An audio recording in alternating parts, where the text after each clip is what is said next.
үшін туған ерден айналайын. Қазақстан Республикасының Мәдениет және спорт министрлігінің атынан ұлы дала елін әсем сазбен әлдилеген, музыканы өмірінің мәніне айналдырып, талғамы биік тыңдармандарын тамсандырып жүрген Музарт ансамблін құрылғанына 20 жыл толуыменен шын жүректен құттықтаймын. Алғашында трио болып құрылып, ұдайы өсу, өрлеу, шарықтау арқылы бүгінде халықтың сүйікті ұжымына айналдыңыздар.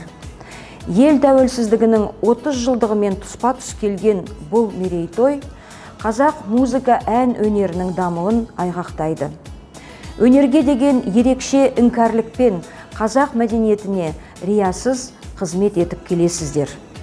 Топтың орындауындағы патриоттық әндер ел егемендігін асқақтатып, жас ұрпақтың бойында ұлтжандылық сезімін ұялатады.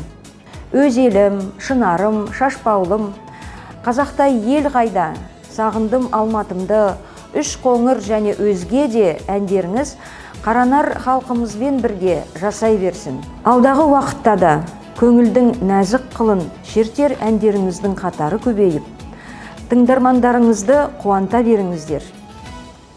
Осынау ерекше сәтті пайдалана отырып, сіздерге зор денсаулық, ұжымға толайым табыс пен шығармашылық шабыт тілеймін.